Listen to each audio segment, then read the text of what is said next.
Hello everyone, welcome to my channel. आज का हमारा टॉपिक है वी मॉडल, जो कि एसडीएलसी का ही मॉडल है। चलिए इसे हम शुरू करते हैं। बेसिकली वी मॉडल होता क्या है? वी मॉडल में हम क्या करते हैं बेसिकली, जिसमें डेवलपर एंड टेस्टर एक साथ मिलके काम करते हैं, ये इंश्योर करने के लिए जो क्वालिटी है वो ईच एंड एवरी फेज में फुलफिल हो रही है। ठीक है। नेक्स्ट हमारा इसका कुछ आर्किटेक्चर, इसका डिजाइन कुछ इस तरह है वी मॉडल का। इसकी डेफिनेशन क्या कहती है? डेफिनेशन वी मॉडल की ये कहती है कि ये एक्सटेंशन है वाटरफॉल मॉडल की, और जो टेस्टिंग है वो एसोसिएट हो रही है ईच एंड एवरी फेज में। इसमें क्या होता है ये देखो, जैसे कि ये आप जो देख रहे हो ये है राइट साइड में है acceptance testing, system testing, integration testing and unit testing. तो इसको हम बोल देते हैं validation phase. Okay. And left hand side में क्या है? Requirement, system, architecture and module. ठीक है। इसको हम बोल देते हैं वेरिफिकेशन फेज। वेरिफिकेशन फेज क्या होता है? जिसमें हम स्टेप बाय स्टेप चेक करते हैं। एंड वैलिडेशन क्या होता है? जब हम कंप्लीट चेक करते हैं। ओके। नेक्स्ट आ जाते हैं हम इसके फेजेस के बारे में एक एक पढ़ते हैं। सबसे पहले होता है रिक्वायरमेंट एनालिसिस, जो कि क्या होता है? डेवलपर के साइड से होता है।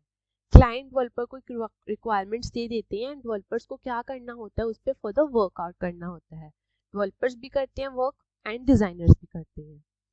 सेकेंड हमारा है इसमें system design, architecture design, module design.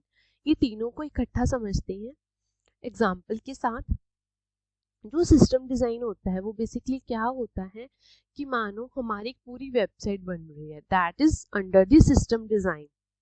उसके मेन मॉड्यूल्स बना रहे हैं हम, that is architectural design. Designer उसके सब मॉड्यूल्स बना रहे हैं, दैट इज मॉड्यूल डिजाइन। ठीक है। नेक्स्ट आ जाता है कोडिंग और डेवलपमेंट, जो कि क्या करते हैं? डिजाइन्स को देखकर फर्दर जो डेवलपर्स होते हैं वो अपने प्रोजेक्ट में कोडिंग करते हैं।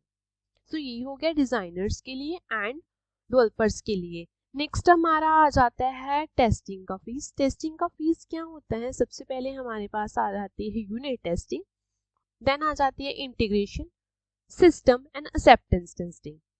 यूनिट टेस्टिंग क्या होती है? जब हम वन मॉड्यूल को चेक करते हैं। एंड इंटीग्रेशन टेस्टिंग क्या होती है? जब हम वन और मोर देन वन मॉड्यूल्स को चेक करते हैं।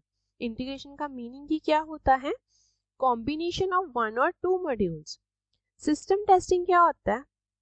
जब हम एंटायर सिस्टम को चेक करते हैं कि जो वेबसाइट है हमारी डिफरेंट ब्राउजर्स पे काम कर रही है या नहीं कर रही। एक्सेप्टेंस टेस्टिंग क्या होता है? जब एंड यूजर क्लाइंट बोलता है कि हाँ उसकी जो रिक्वायरमेंट्स हैं that is going to fulfil. ये होते हैं हमारे इसके फेजेस की डिस्क्रिप्शन। बेसिकली हम दोबारा से देखते हैं इसको क्या कहते हैं। सिंपल लैंग्वेज, रिक्वायरमेंट लेने के बाद, सिस्टम बनने के बाद उसके सब मॉड्यूल्स बनते हैं, देन मॉड्यूल डिजाइन बनता है, फिर डेवलपर्स कोडिंग कर देते हैं। उसके पैरेलली फिर हम क्या करते हैं? यूनिट टेस्टिंग, जिसमें हम जो छोटे छोटे मॉड्यूल्स होते हैं उस पर टेस्ट करते हैं। देन इंटीग्रेशन टेस्टिंग, जो कि हम कॉम्बिनेशंस होते हैं मॉड्यूल्स पे उस पे टेस्ट करते हैं। देन सिस्टम पे सिस्टम डिजाइन बना होता है, जब उसको टेस्ट करते हैं with functional and non functional testing. Then acceptance testing, जिसमें हम रिक्वायरमेंट को देखते हैं कि जो रिक्वायरमेंट थी वो एक्चुअल में फुलफिल हो रही है या नहीं। It is in the shape of V. पहले डिजाइनर डेवलपर का काम आएगा, देन टेस्टिंग, और पैरेलली वो जो डिजाइन उन्होंने बनाया है वो भी टेस्ट होता रहेगा। इसके फेजेस के बाद आ जाती हैं इसके एडवांटेजेस, जो कि फर्दर वेरी इंपॉर्टेंट है। एडवांटेजेस में क्या आ जाता है कि ये स्ट्रक्चरल अप्रोच है, क्लियर है, हमें हर एक स्टेज हमें क्लियर है कि ये इसके बाद ये करना है, ये करना है, क्योंकि हमने रिक्वायरमेंट्स गैदर की हुई हैं। हाई क्वालिटी है। हाई क्वालिटी से आपका मतलब क्या है कि अर्ली टेस्टिंग। ठीक है ना, जो टेस्टिंग पहले ही हो जाती है, इसका मतलब ये होता है कि टेस्टिंग पहले हो गई, जो भी बग्स वगैरह थे वो रिजॉल्व हो जाएंगे पहले, तो हमारा क्या होगा? टाइम बच जाएगा। नेक्स्ट है simple to understand. Of course ये सिंपल है क्योंकि एक स्टेप के में हो रहा है, ये लीनियर स्ट्रक्चर है, so it is quite simple to understand the model as well as the project in which we have to implement that model. Next आती है इसके डिसएडवांटेजेस। सो डिसएडवांटेजेस इसके ये हैं कि फर्स्ट है इनफ्लेक्सिबिलिटी। कैसे होगी, जब हमें रिक्वायरमेंट्स चेंज करनी होगी, जब क्लाइंट को रिक्वायरमेंट्स चेंज करनी होगी तो उसमें दिक्कत आ जाएगी। क्यों? क्योंकि सारा कुछ दोबारा से बनाना, because it is a linear, overlap हो जाएंगे चीज़ें। सो उस केस में हम यूज़ नहीं कर सकते जिस केस में हमें रिक्वायरमेंट्स क्लियर ना हो। नेक्स्ट आ जाता है, इसमें क्या होता है कि जो इसमें ये हार्ड है। हार्ड कैसे? जो बिग प्रोजेक्ट्स हो, जो कॉम्प्लेक्स प्रोजेक्ट्स होती हैं, है ना, उसके लिए वी मॉडल नहीं बना, क्योंकि ये स्मॉल प्रोजेक्ट्स के लिए इजी है। बिग प्रोजेक्ट्स के इसलिए नहीं बना क्योंकि हमें फीडबैक इसकी एंड यूजर में मिलती है, लास्ट स्टेज में हमें फीडबैक मिलती है, तो इसलिए ये बिग प्रोजेक्ट्स के लिए नहीं है।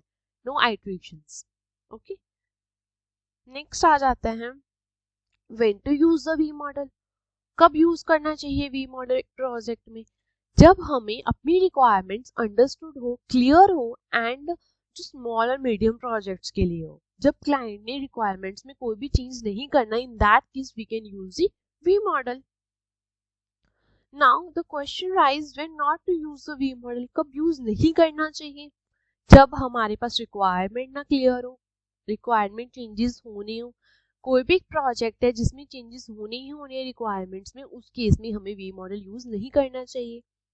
Iteration and flexibilities are needed since it is a linear process. Linear process है, so adjustments के लिए, feedbacks के लिए हमें time चाहिए। So in that case, जहाँ आपको लगता है कि आपको frequent feedback चाहिए, in that case you will not use the V model.